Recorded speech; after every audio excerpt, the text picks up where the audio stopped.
Olá, prazer pessoal. Eu sou a professora Andressa Fontes. Antes de me apresentar, queria agradecer o convite do IVESP de estar aqui nessa conferência, compartilhando um pouquinho do meu conhecimento com vocês. Espero que para vocês seja super proveitoso. Então, hoje a gente vai conversar sobre estimulantes e performance esportiva. Mais uma vez, eu sou a professora Andressa, sou graduada pela Universidade Estadual do Ceará, mestre em Nutrição e Saúde pela UES, onde minha área de pesquisa foi sempre com compostos bioativos e fitoterapia. Tenho pós-graduação em Clínica Funcional e Nutrição Esportiva Funcional. Sou membro também da Academia Brasileira de Nutrição Funcional. Participo do Laboratório de Nutrição e Atividade Física da UES já há alguns anos. Sou professora da instituição e professora de outras instituições também em cursos de pós-graduação. Atuo há 10 anos no mercado, né, como nutricionista clínica, atendendo atletas de alto rendimento e praticantes de atividade física na clínica Ser Mais. E estou aqui para compartilhar, né, um pouquinho do meu conhecimento com vocês. Espero que aproveitem e que gostem. Bom, então, dando início aqui à nossa apresentação. Sempre que a gente vai falar de suplementos, de estimulantes, de performance esportiva, automaticamente a gente acende aquela luzinha suplementos, né? E é justamente o contrário do que seria o ideal. Então, eu costumo usar sempre essa pirâmide nas minhas aulas e dizer que o ideal é que a gente tenha uma nutrição para a saúde e bem-estar. Então, eu costumo usar a frase de que não existe nutrição esportiva, não existe performance, não existe resultado se não tiver clínica. Então, se não tiver toda a base ajustada. Andressa, o que seria a base? Então, é um corpo com qualidade de vida, é o ajuste de macronutrientes, de micronutrientes, enfim, de tudo que é necessário. E em cima disso, depois que essa base clínica tá ok, a gente começa a atuar na performance, né? Então, será que algum nutriente específico ele pode potencializar meu resultado? Então, por exemplo, eu tenho um praticante de endurance com alto volume de treinamento, eu sei que preferencialmente a via energética mais utilizada durante esse tipo de exercício é uma via oxidativa, ou eu já sei que eu tenho uma maior necessidade de complexo B. Então, será que fornecer mais complexo B para esse paciente pode fazer diferença nessa performance? Né? Então, mais ou menos esse raciocínio. E aí a gente vai pensando em que momento, dependendo do volume de treino, por quanto tempo, a gente vai construindo essa linha de raciocínio. E lá em cima, eu costumo dizer que quando a gente pensa em recursos ergogênicos, a gente vai pensar na cereja do bolo. Então, aqui eu penso nos estimulantes, eu penso na fitoterapia, em todos os aspectos que podem gerar mais resultado, mas que eles por si só não geram resultado nenhum, né? Então, com que a gente precisa estruturar essa pirâmide, ajustar essa base para a gente chegar lá. Bom, então antes de, né, falar do que funciona, do que não funciona, do que é interessante, eu queria deixar essa mensagem. E aí só algumas considerações importantes para que a gente consiga compreender melhor um pouquinho o mecanismo de ação de alguns estimulantes que nós vamos conversar. Eu preciso só recapitular um pouquinho da parte da fisiologia, certo? E aí eu estou usando como base aqui para explicar para vocês esse artigo, né, que ele descreve todos os aspectos da lipólise, é uma revisão sistemática extremamente interessante. Então, a gente começa lembrando que o tecido adiposo ele é a principal reserva energética nos mamíferos, né? E aí, quando eu tenho situações de excesso de energia, esse excesso vai formar os meus adipócitos, né? Então, a gente vai aumentá-los, né? Armazenando esse excesso de gordura em gotículas lipídicas citosólicas. Quando eu tenho jejum, esse triglicerídeo ele vai ser quebrado, então vai acontecer o processo de lipólise, e isso vai ser liberado para a circulação como os ácidos graxos livres, né? Que vão ser entregues aos tecidos periféricos, onde vai ocorrer a beta-oxidação e produção de ATP. Então, quando eu penso em performance esportiva, qual é o objetivo? É que eu disponibilize mais gordura para a beta-oxidação, para a produção de energia, e que eu poupe o máximo possível de glicogênio muscular. Então, quando eu favoreço com que esse mecanismo de ação aconteça, eu consigo gerar um pouco mais de performance. Claro, né, que essas condições elas vão variar dependendo do tipo de treino, intensidade. Para algumas modalidades esse impacto é muito pequeno, né? Então, modalidades de altíssima intensidade, o impacto dos estimulantes normalmente ele é menor do que em modalidades de endurance, por exemplo, tá? Então, somente os adipócitos têm a capacidade de secretar os triglicerídeos. Por isso, quando eu estou em estado pós-absorção ou em condições de exercício, o que eu tenho de ácidos graxos livres circulantes, eles são provenientes do tecido adiposo. Bom, e aí, né, só recapitulando, né, que a gente tem uma capacidade ilimitada de manter esse equilíbrio, e isso também está correlacionado quando a gente pensa em doenças crônicas, né? Então, o que que acontece? Uma vez que eu tenho um processo de lipólise acontecendo, quando eu começo a ter a ação das enzimas lipolíticas que vão liberando ácidos graxos livres, esses ácidos graxos livres circulantes, eles geram um efeito que a gente chama de lipotóxico, né? Que a gente denomina lipotoxicidade. Ou seja, gordura livre circulante em maior quantidade, ela vai gerar uma sinalização mais inflamatória, que vai culminar na resistência à insulina. Então, onde é que a gente quer chegar? Que os intermediários dessa lipólise, né, essa gordura livre circulante, geram uma resposta, uma sinalização importante, e isso em excesso, associado, né, ao acúmulo ectópico de gordura, então, em especial a gordura visceral, pode, né, gerar a resistência à insulina. Então, a gente acredita que esse seja o principal mecanismo de ação que se inicia o processo de resistência à insulina. Bom, e aí, pensando especificamente no contrário, né, como que essa lipólise ela vai acontecer? Então, de uma maneira reduzida, eu coloquei aqui para vocês os principais mecanismos de regulação. Eles vêm de sinalizadores adrenérgicos, né, lá no tecido adiposo, que em especial estão conectados com os receptores beta-adrenérgicos. Então, eu coloquei aqui de forma resumida, né? Quando eu penso nos receptores alfa-adrenérgicos, eu tenho inibição dessa lipólise, e quando eu penso nos receptores beta-adrenérgicos, eu tenho estimulação lipolítica. Então, quem seriam as substâncias que estimulariam essas células beta-adrenérgicas? As catecolaminas, a adrenalina e noradrenalina, certo? Bom, e aí eu preciso compreender que em uma situação onde eu tenho a insulina, eu tenho o bloqueio dessa via, tá? Então, a lipólise, ela é excepcionalmente sensível à ação da insulina. Então, sempre que eu tiver a insulina imperando, eu vou ter uma ação antilipolítica, tá? Então, a gente vai ter inibição dessa lipólise. E aí, por quê? Né? Quando eu tenho um encaixe da insulina lá no seu receptor de insulina, eu tenho uma autofosforilação desse receptor e eu ativo toda uma via que vai destruir o AMP cíclico e vai inibir essa lipólise. E aí, com isso, eu tenho o armazenamento de lipídios, ativando uma gama de caminhos envolvidos na absorção, síntese e armazenamento de triglicerídeos nos adipócitos. Onde é que eu quero chegar? Não adianta eu ter uma estimulação de um lado, né? Então, usar substâncias que estimulam os receptores beta-adrenérgicos para que eu potencialize essa lipólise, se eu tenho insulina elevada. Então, eu preciso ter toda uma condição endócrina, né, favorável a isso. E o que é que seria favorável a isso? Então, quando a gente pensa em condições de exercício, quando a gente pensa em privação de energia, né? Então, eu preciso compreender que não é só avaliar o efeito de um estimulante, se ele vai ser interessante ou não, mas que eu, como profissional nutricionista, dentro da minha prescrição, preciso entender que esse todo ele vai importar no resultado desse estimulante. Caso contrário, eu costumo falar que é como apagar incêndio com um balde de água. Então, você entra com um estimulante, que seria o balde de água, para apagar um incêndio, que seria a insulina imperando, certo? E aí existem alguns caminhos alternativos que podem estar estimulando isso, tá? Isso foi provado em alguns modelos animais, como a gente viu, né? A gente tem estimulação, que o nosso objetivo é essa estimulação principal aqui das células beta-adrenérgicas. Existem outros peptídeos natriuréticos que podem estar envolvidos nesse processo. A ação do GH e do TSH, a gente ainda não sabe em especial como é esse mecanismo de ação, mas pode ter uma influência, mas que não é o nosso foco aqui da aula, tá? Só focando, tá? Eu preciso ter uma regulação fisiológica para que eu tenha essa lipólise lá no tecido adiposo humano. Então, quando eu estou no estágio pós-prandial,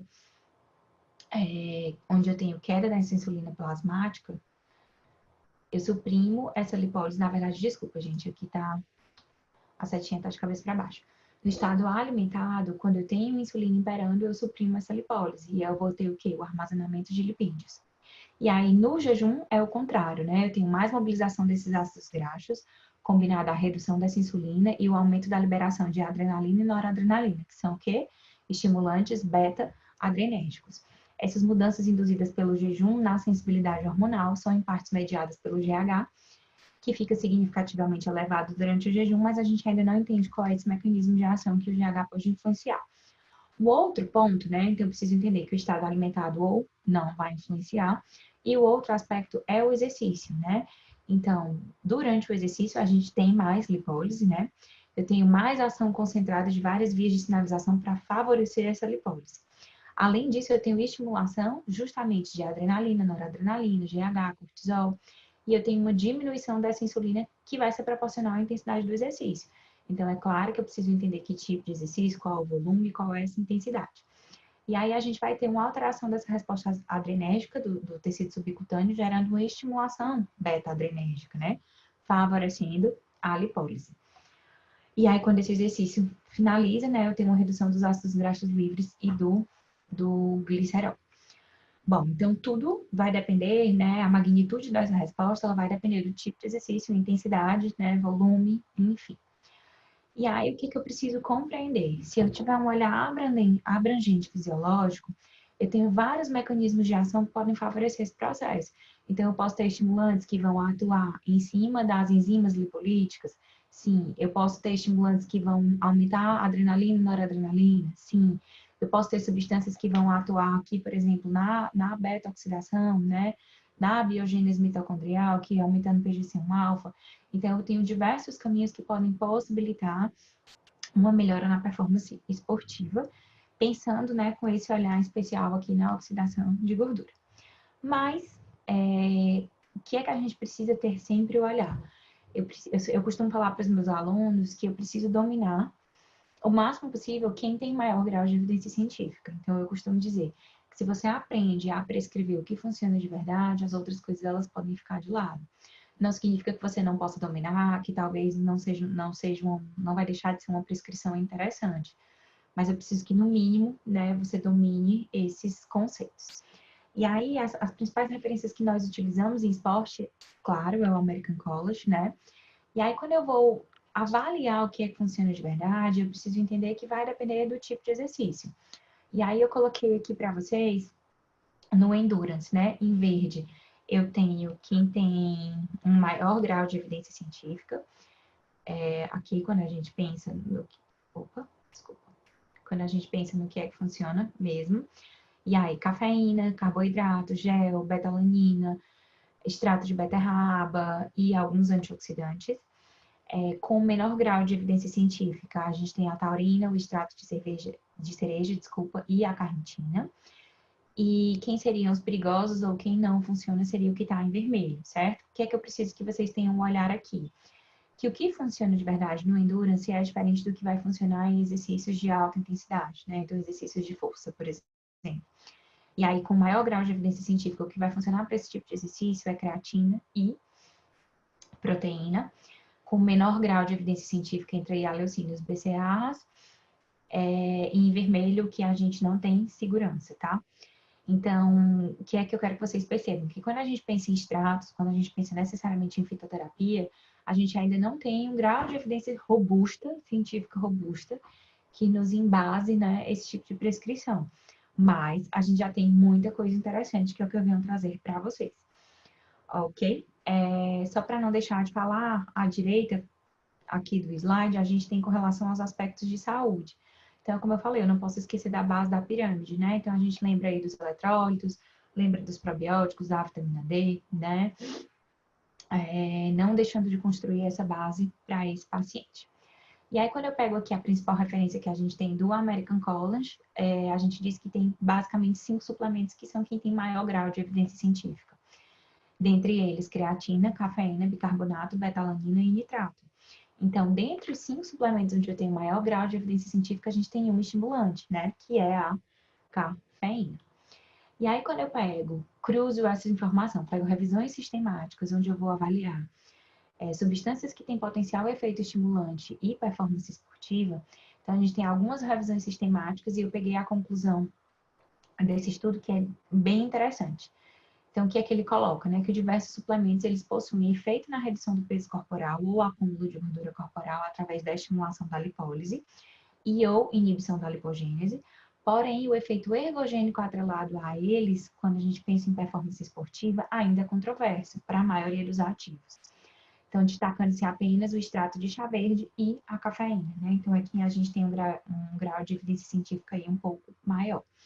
Então, eu entendo que eu tenho vários aspectos correlacionados à lipólise, mas traduzir isso em melhora da performance esportiva, a gente ainda não consegue dizer com segurança.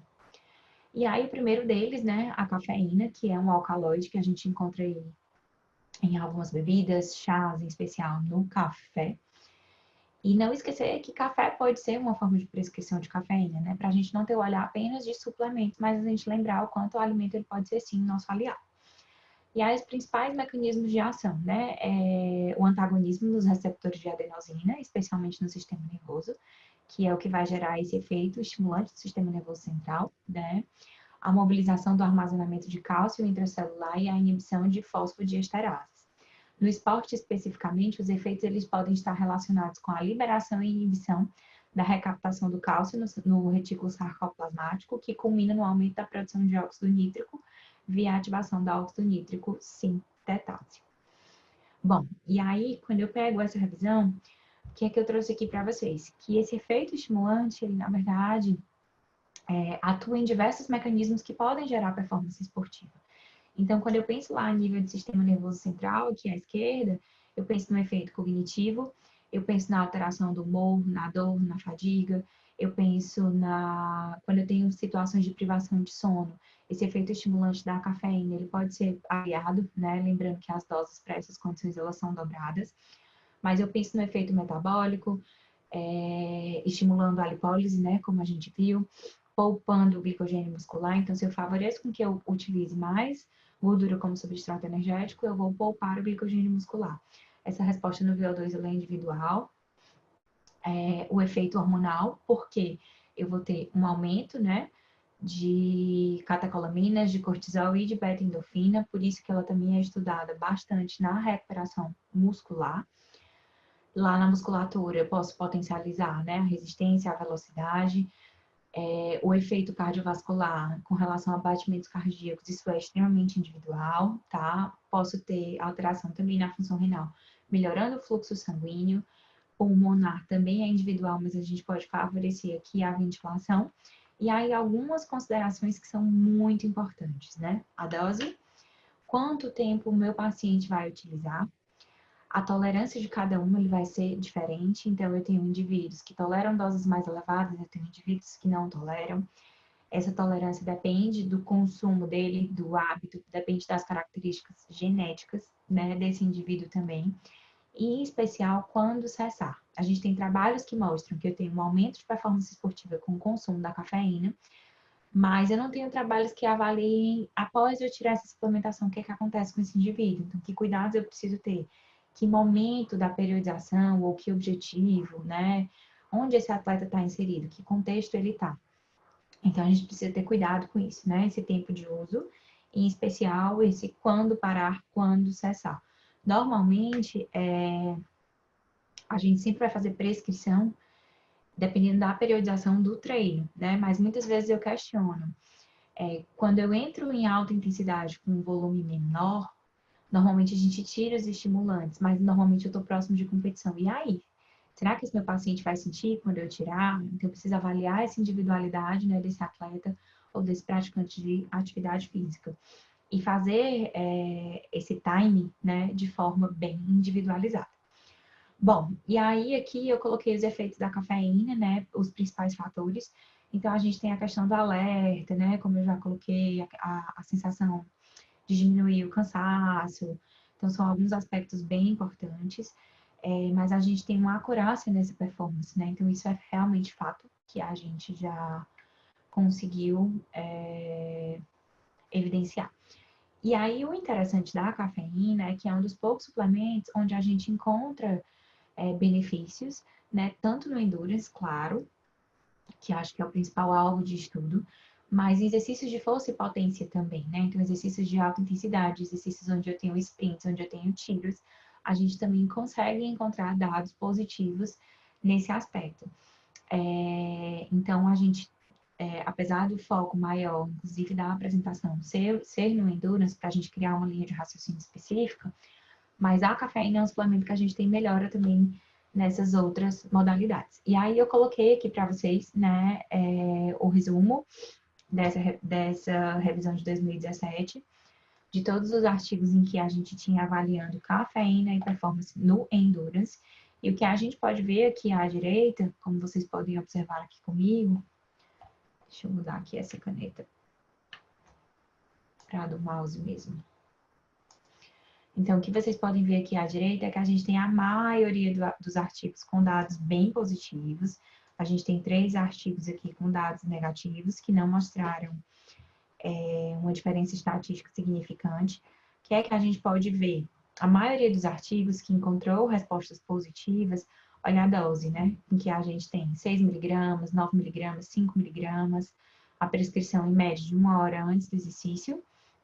Aqui, os artigos em que eu não encontrei um resultado interessante já eram doses menores, tá? Só para a gente prestar atenção e tentar entender. Claro que depende de uma série de outros fatores da metodologia, mas para a gente já gerar aqui alguma discussão.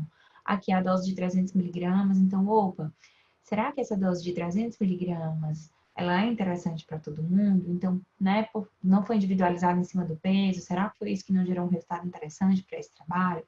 Enfim, né, só para gerar aqui alguma discussão. Mas a gente entende que eu tenho a maioria dos trabalhos mostrando, sim, né, um resultado bem interessante. E melhorando a performance, né, nos exercícios de endurance, tá?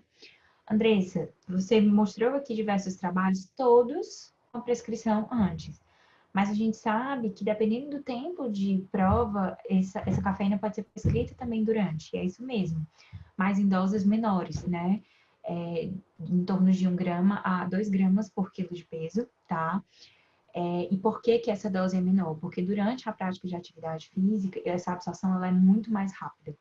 Então, a gente utiliza doses menores em relação ao entretreino. E um aspecto interessante para provas mais longas é utilizar antes de subida, antes de picos, né, de esforço máximo, ou pelo menos 30 minutos antes de principais subidas, ou nos momentos onde tem mais cansaço, dependendo do tempo de prova, ou sono, né, quando a gente está falando aí de corredores de aventura de provas muito longas, ou antes de sprints, né, enfim, onde a gente precisa, onde necessariamente a gente tem essa associação da fadiga mental, né, então a gente consegue como uma estratégia de driblar isso, tá? Então, pensando em 30, 40 minutos antes desses principais pontos. Bom, esse outro trabalho, ele avaliou o efeito em ingestão da cafeína, né, com relação no padrão muscular. Então, aí a gente já vira a chave e não está mais avaliando no endurance, mas agora a gente vai avaliar no treino resistido. Aqui, esse trabalho foi feito com 9 homens treinados, e eu acho um aspecto importante, né, para a gente avaliar o efeito da suplementação com indivíduos que já sejam treinados. Eu costumo dizer que com sedentário quase tudo funciona. Então, foi um dia de exercício, 4 séries com 10 contrações excêntricas de bíceps, mais uma quinta série com o máximo de repetições, né, até a falha que a gente fala. Foi utilizado 5 miligramas por quilo de peso dia, 1 hora antes do exercício. E aí a gente teve uma redução significativa na sensibilidade à dor, provavelmente pelas beta-endorfinas, né, que a gente estava conversando inicialmente. 2 e 3 dias após a realização do exercício no grupo que ingeriu cafeína, quando comparado ao grupo placebo. Então, quando eu comparo aqui os dois grupos, o grupo em cafeína, aqui, a gente percebe que eles conseguiram executar o maior número de repetições na última série, né, que é a série até a falha, do que o grupo que ingeriu placebo. Então, mostrando aí que eu posso ter melhora de performance, sim, em treinos resistidos, tá? E aí eu coloquei aqui para vocês um resumo, né? Como que a gente vai utilizar, como que nós faremos essa prescrição. Quais são as observações importantes, né? Eu preciso lembrar que o pico plasmático da cafeína ocorre de 30 a 75 minutos após a ingestão dela.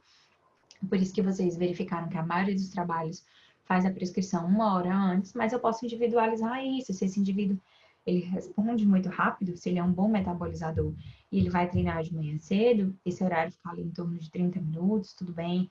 Ou eu preciso ajustar esse time de quando ele sente a diferença ao momento do treino, ok, porque o que talvez não seja interessante para melhora de performance é ele ingerir imediatamente antes, treina ali 45 minutos e aí esse pico da cafeína ele aconteceu quando esse exercício já finalizou. Então, preciso ter esse cuidado, tá? A meia-vida é de 4 a 5 horas, com ingestão modesta, né? Mas ela é mais duradoura quando a dose excede 300 miligramas. Em 6 a 7 horas, 75% da cafeína é eliminada no organismo pelo fígado, mas a gente precisa lembrar que isso também é uma questão genética, né? Esse tempo de metabolização. A estratégia de uso é crucial para a melhora de performance esportiva, então alinhar dose com o momento antes da prescrição ou durante, né, para ficar alinhado isso. As doses efetivas são de 3 a 6 miligramas por quilo de peso, de 60 a 90 minutos antes do exercício, isso é o que a maioria dos trabalhos traz. Doses acima de 9 miligramas não trazem benefícios a mais, né? E pelo contrário, a gente pode virar ao lado aí da moeda e ter riscos relacionados a essa prescrição. Homens toleram doses maiores que mulheres e eu preciso avaliar a tolerância genética de cada indivíduo, né? Então, a gente sabe que essa resposta à ingestão, ela é genética. Tem indivíduos que metabolizam muito bem, indivíduos que não metabolizam. Então, eu tenho um paciente que vai dizer que toma café e dorme tranquilamente e o outro que vai dizer que tira o sono. Então, isso precisa ser respeitado. E não só essa característica genética, mas também a tolerância. Então, eu posso não metabolizar bem, mas pela alta frequência de ingestão, eu me adaptei de uma forma melhor, né? Ou não, né? Ou o contrário, certo? Tranquilo? Então, passamos para a camélia, né? Esses são os dois principais. Eu sempre costumo, nas apresentações, falar primeiro de quem vai funcionando mais e depois, quando as evidências elas vão diminuindo. É o nosso chá verde, né? Os principais benefícios, eles estão associados às catequinas do chá verde. E aí, eu coloquei para vocês aqui em cima, né? Quem são essas catequinas? Porque quando a gente pensa em fitoterapia, a gente precisa lembrar que esse efeito ele vem de um grupo de substâncias, né? Então, de compostos bioativos que são quem vão gerar essa resposta. Os principais compostos eu deixo aqui à direita para vocês, é epigalocatequina galato, epicatequina galato, epigalocatequina e o ácido gálico. A dose diária desses marcadores varia de 125 a 800 miligramas dia. E como a gente está falando de uma prescrição de fitoterápicos, o ideal é sempre colocar a padronização. Então, o ideal é que esse extrato seja padronizado de 50% a 95% de catequinas totais, tá? Bom, e aí, de uma forma resumida, aqui a gente vai lembrar do mecanismo de ação parecido com a cafeína. Eu posso ter um efeito aqui, né, da epigalocatequina, inibindo a via da AKT. Eu posso ter um efeito dela direto, né, nessa resposta aqui nuclear. Isso vai fazer com que eu tenha diminuição do armazenamento de gordura.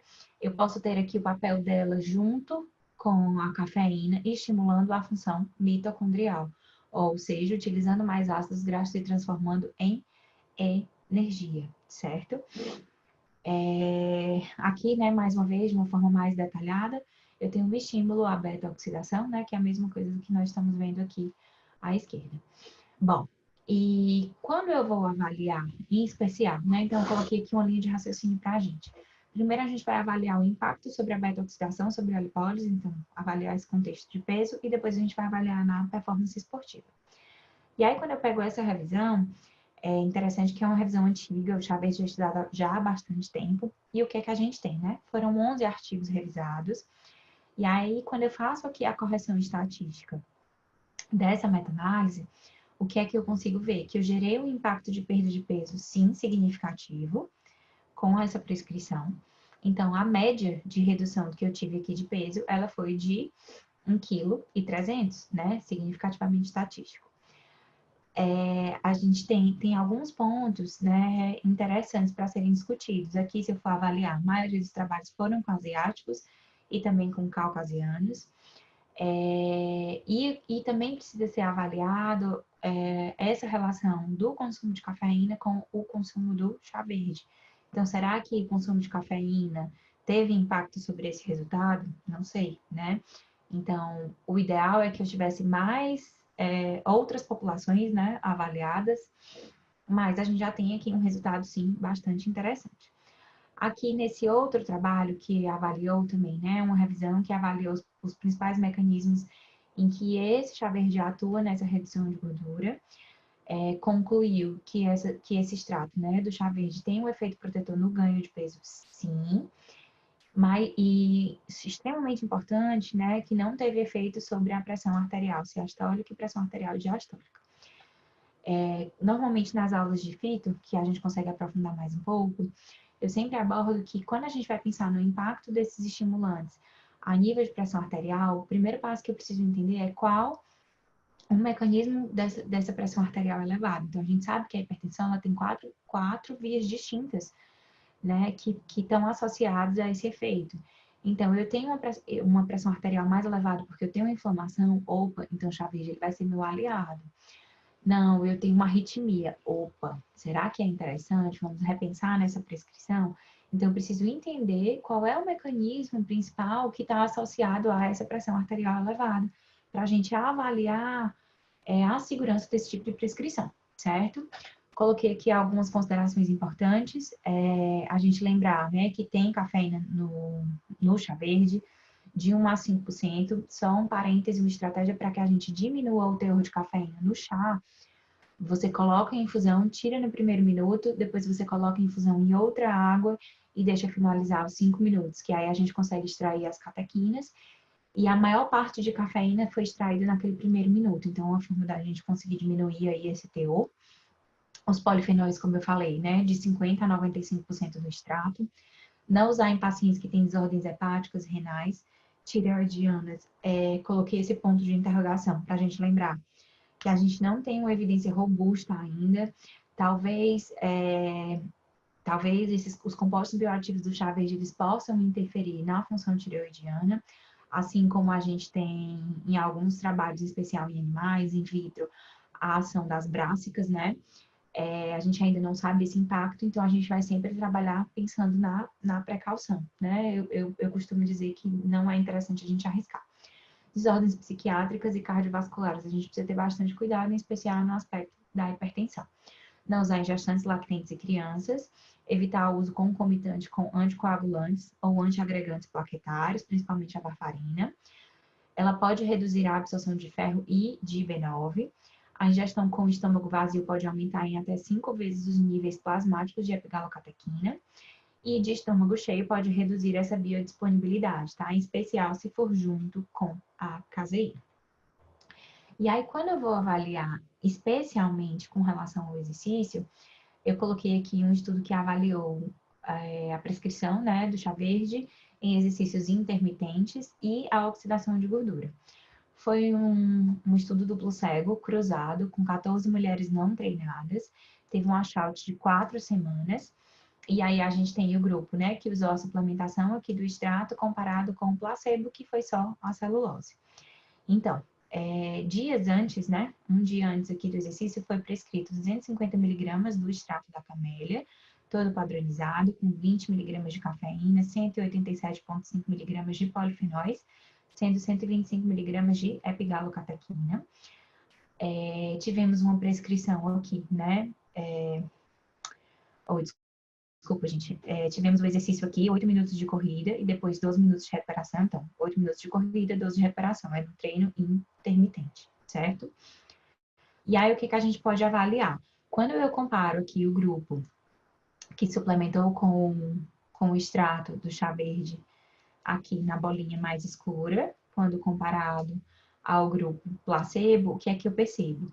Que tanto durante o exercício, certo? Quanto após o exercício, o que é que eu tenho? Uma maior oxidação de gordura. Então, eu tenho uma oxidação de gordura muito maior, ou seja, a suplementação do chá verde parece ser favorável aqui nesse aspecto. Não só durante, mas também após o exercício, tá? Então, quando a gente compara aqui nos gráficos, é exatamente isso que a gente vê. Então, antes do exercício acontecer, a gente já vê que tem um efeito positivo mais interessante, não tão significativo, durante o exercício também e pós também. Aqui, na verdade, ele avaliou epinefrina e norepinefrina, né? Ou seja, as catecolaminas que vão gerar a estimulação beta-adrenérgica. E aí, o que é que os autores concluíram? Que a curto prazo a ingestão de chá verde eleva significativamente a oxidação de gordura e níveis de glicerol no plasma antes e após o exercício intermitente. Os níveis de adrenalina foram elevados durante o exercício e os de noradrenalina foram aumentados principalmente pós-exercício após a ingestão do chá verde. ou seja, mostrando que a gente tem essa estimulação aí beta-adrenérgica. E aí, aqui, quando a gente avaliou, né, foi um estudo cruzado, duplo cego controlado por placebo, que foi avaliar, né, exercícios de sprint, a oxidação de gordura em homens treinados e não treinados, né? Então, tinham 14 homens treinados e 14 homens não treinados. Foi prescrito 250 miligramas do extrato aqui da camélia, com a mesma padronização do estudo anterior, 187,5 miligramas de polifenóis, 125 de epigalocatequinas e 20 de cafeína, 24 horas antes do exercício, de jejum, almoço e jantar, e 90 minutos antes do exercício, ou o grupo placebo, né? Comparado com o grupo placebo. E aí, o protocolo de exercício foram 20 minutos de ciclismo, né? De sprints de 8 segundos a 65% da potência máxima, 12 segundos de recuperação a 25% da potência máxima. Foram, ao total, 75 minutos de recuperação pós-exercício. O washout foi de 2 semanas. E aí, o que é que a gente teve como resultado, né? O que é que a gente pode observar aqui? Quando a gente pensa aqui na oxidação, a gente vai ver um resultado semelhante ao estudo anterior. Eu tenho aqui no grupo suplementado com chá verde uma oxidação de gordura maior quando comparada ao placebo. E aí, tanto no repouso, né, a oxidação da gordura ela aumentou significativamente em 20% nos grupos dos indivíduos treinados e não treinados, de forma significativa, após a ingestão do chá verde em comparação com o placebo.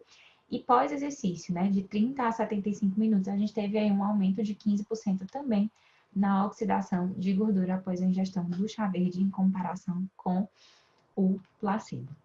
E aí, para concluir, né, na revisão sistemática de Kim, dos 8 estudos com chá verde em exercícios de endurance, 5 apresentaram benefícios na performance. 1 apresentou uma pequena oxidação de gordura e uma melhora de performance, e 2 não apresentaram benefícios na capacidade de endurance, porém apresentaram benefícios na capacidade antioxidante. O autor concluiu que a suplementação com extrato de chá verde em doses variando de 200 mg a 800 mg por quilo e a ingestão a longo prazo pode melhorar o desempenho de resistência com o aumento da oxidação de gordura, e o efeito pode ser aumentado em combinação com o exercício, certo? Então, fechando o chá verde, vamos agora para Capsicum. Lembrando, né, mais uma vez, todo benefício de uma planta ele vai estar associado aos seus compostos bioativos. Então, lembrando, né, que a gente tem o capsieto, tem o dihidrocapsieto, nordihidrocapsato. A dose diária do marcador é de 6 a 12 miligramas dia. A padronização, 40% dos capsinoides totais, que são expressos em capsieto, certo? Coloquei aqui as estruturas químicas para vocês. E pensando nessas estruturas, a gente tem algumas considerações para falar também. A sugestão do principal mecanismo de ação é que os capsinoides, eles atuam aqui, aumentando o TRP, que vai gerar uma estimulação do sistema nervoso simpático, que vai culminar no aumento de noradrenalina. A noradrenalina vai exercer um efeito lá nos receptores beta-adrenérgicos, né? Então, favorece o processo de lipólise. Mas, além disso, a noradrenalina também vai ter um efeito lá nas UCPs. E o que é isso, Andressa? É o que a gente chama de amarronzamento, né? Então, eu vou pegar. E aí, a gente precisa resgatar um pouquinho lá da fisiologia. Quando eu penso na gordura visceral, a gente sabe que a característica dessa gordura é uma gordura muito menos ativa, que tem menos mitocôndria, que é mais inflamatória, né? Por isso que ela que está correlacionada com as doenças crônicas, né? Então, quanto mais gordura visceral, maior a correlação com essas doenças crônicas. E aí é uma gordura bem menos ativa. E já comparado com a gordura subcutânea, a gente tem um tecido adiposo mais ativo com mais mitocôndrias. Isso gera para ele uma característica mais escura, né? Então, um tecido mais amarronzado. Então, quanto mais mitocôndrias ativas, eu tenho um tecido mais marrom. E aí, o que é que especificamente os capsinoides, onde é que eles atuam? Favorecendo esse processo que a gente chama de amarronzamento, né? A gente chama de browning do tecido adiposo. É o tornar o tecido adiposo branco num tecido mais ativo, né? Então, favorecer a biogênese mitocondrial. E aí, trago aqui alguns trabalhos, algumas evidências para a gente discutir, né? Aqui, em especial, o efeito dos dihidrocapsinoides induzidos na termogênese, lembrando que o contexto é uma dieta rica em proteína, com baixa caloria, tá? E aí, o que é que a gente consegue ver? Quando eu comparo aqui nesse gráfico à direita, as doses onde eu tenho 9 miligramas, que são essas, eu tenho maior consumo, né? Maior consumo de gordura quando comparado ao placebo e quando comparado também a doses de 3 miligramas. Quando eu vou avaliar diversos marcadores, né, dentro desse contexto, o autor concluiu que a intervenção com 9 miligramas dia de capsinoides totais parece ser mais interessante, ou seja, a gente tem um efeito na lipólise sim interessante, mas com doses mais elevadas, tá? Aqui, né, nessa revisão e meta-análise, com humanos avaliando os efeitos dos capsinoides, né, no balanço energético, o que que a gente pode concluir? Que eu tenho uma oxidação de gordura maior, né, do que que eu tenho um resultado positivo, né, aqui. Então, quando eu faço aqui o ajuste, né, estatístico, a gente consegue ver um efeito positivo, sim, né, então, dentre a maioria dos trabalhos, a gente consegue ter esse aspecto interessante na maioria deles, tá? Coloquei aqui os trabalhos para vocês de uma forma resumida, acho sempre interessante para a gente sempre se basear, né? Em quem que estão estudando, os países, e aí a gente vai ver as diferenças de idade, então a gente consegue ver aqui de uma forma resumida. A maioria dos trabalhos mostrando que a gente tem um aumento na oxidação de gordura, diminuição da gordura visceral, né, da gordura abdominal, a estimulação do sistema nervoso, né, enfim.